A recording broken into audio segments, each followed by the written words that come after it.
चौथी अ मध्ये शिकते. आजचा दिवस खूपच महत्त्वाचा आहे. दरवर्षीप्रमाणे आजही आपण सर्वच एकत्र येऊन 15 ऑगस्ट हा दिवस साजरा करत आहोत. आजचा दिवस केवळ एक तारीख नाही. आजचा दिवस केवळ एक सण, उत्सव किंवा शाळेतील कार्यक्रम नाही, तर तो आपल्या देशाच्या आत्म्याशी जोडलेला एक दिवस. आजचा दिवस म्हणजे इतिहासाचं एक तेजस्वी पान. आजचा दिवस म्हणजे आपला स्वाभिमान, आपली ओळख आणि आपली जबाबदारी. मित्रांनो, भारत, हिंदुस्थान, इंडिया ही नावं फक्त तोंडावर जरी आली ना, तर असं रक्त सळसळायला लागतं. आपली मान अभिमानाने उंचावते. जेव्हा तो तिरंगा आपल्या समोर फडकत असतो ना, तेव्हा आपल्या देशातील, आपल्या मनातील, प्रत्येकाच्या मनातील ती देशभक्ती, ती भावना, तो आदर्श पाहण्यासारखाच असतो. किसी ने खूब कहा है, किसी ने खूब कहा है कि हम अपने जान के दुश्मन को भी अपनी जान कहते हैं. मोहब्बत की इसी मिट्टी को हिंदुस्तान कहते हैं. जो दुनिया में दिखाई दे, जो दुनिया में दिखाई दे, उसे कहते हैं खामोशी. जो आंखों में दिखाई दे, उसे तूफान कहते हैं. जो आंखों में दिखाई दे, उसे तूफान कहते हैं. और ऐसा एक ही देश है, ऐसा एक ही देश है जिसमें मेहमानों को भी भगवान कहते हैं, मेहमानों को भी भगवान कहते हैं.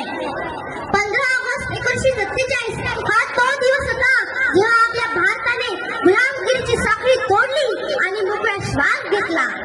आज आपण मोकळ्या आकाशाखाली झेंडा फडकवतो, देशभक्तीची गाणी गातो, भाषण देतो, पण त्यामागे आहे हजारो स्वातंत्र्य सैनिकांचं त्यागमय आयुष्य. त्याग, बलिदान, शौर्य ज्यांची श्वासात होते, अशा वीरांच्या रक्तानं हे स्वातंत्र्य मिळते. गांधीजींचा सत्याग्रह, भगतसिंगांचं हसत हसत फासावर जाणं, टिळकांची स्वराज्याची गर्जना, या सगळ्यांनी आपल्यासाठी इतिहास घडवला. तेव्हा फक्त स्वप्न होतं एक मुक्त भारताचं. आज ते स्वप्न आपल्या समोर प्रत्यक्ष उभं आहे. पण एक विचार करा, स्वातंत्र्य म्हणजे नक्की काय? फक्त इंग्रज निघून गेले त्याला स्वातंत्र्य म्हणायचे काय? स्वातंत्र्य म्हणजे आपण माणूस म्हणून स्वाभिमानाने जगणं, निर्णय घेणं, शिकणं, वाढणं, जबाबदारीने वागणं आणि त्यामध्ये नवी ऊर्जा भरणं. देश आपल्या आईसारखा माया देतो, छाया देतो, पण मुलाप्रमाणे आपणही त्याचं संरक्षण करावं लागतं. आज भारत देश स्वतंत्र आहे, पण अजूनही लढाई सुरू आहे. गरिबी विरुद्ध, अज्ञानाविरुद्ध, प्रदूषणाविरुद्ध आणि सर्वात महत्त्वाचं म्हणजे निरुत्साहीपणाविरुद्ध. गुलामगिरी संपली, मग मनाची गुलामगिरी सुरू आहे. मुक्त व्हा विचारामध्ये, हेच खरे स्वातंत्र्य आहे. देशासाठी प्रेम हवं, भाषणात नाही कृतीत.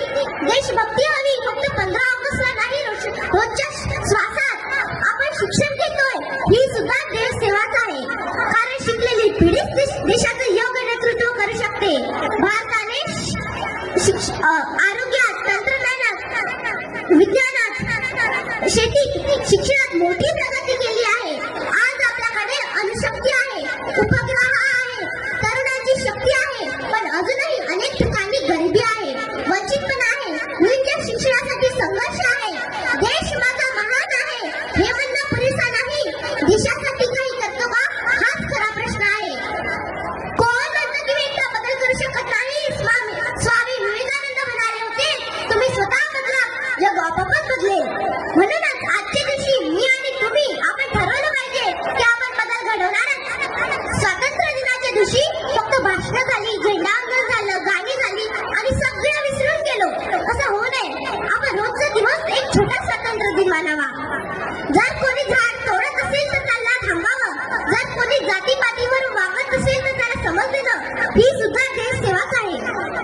प्रेमाचं मंत्र असं हृदयात, शिक्षण असं हातात आणि भारत असं नेहमी आपल्या आत्म्यात.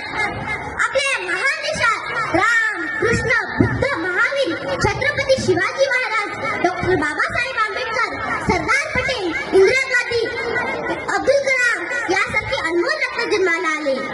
भारत माता ही नुसती भूमी नाही, तर ती संस्कृती आहे आणि आपण या संस्कृतीचे वारसदार आहोत. यासारख्या विचारांच्या पार्श्वभूमीवर आजचा दिवस आपल्याला स्मरण करून देतो की फक्त झेंडा हातात घेतला म्हणजे देशभक्ती होत नाही. झेंडा झुकूनही असे झुकावं लागतं. एक देशभक्त आहे जे सीमेवर लढतात, स्वतःच्या प्राणाची पर्वा न करता देशाचं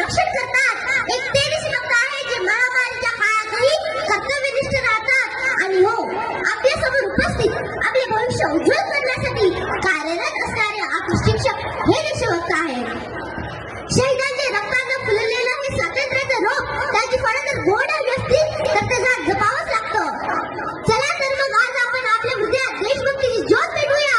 भारत मातेसाठी वचन देऊया की चांगला विद्यार्थी बनेल, चांगला माणूस बनेल, शिक्षण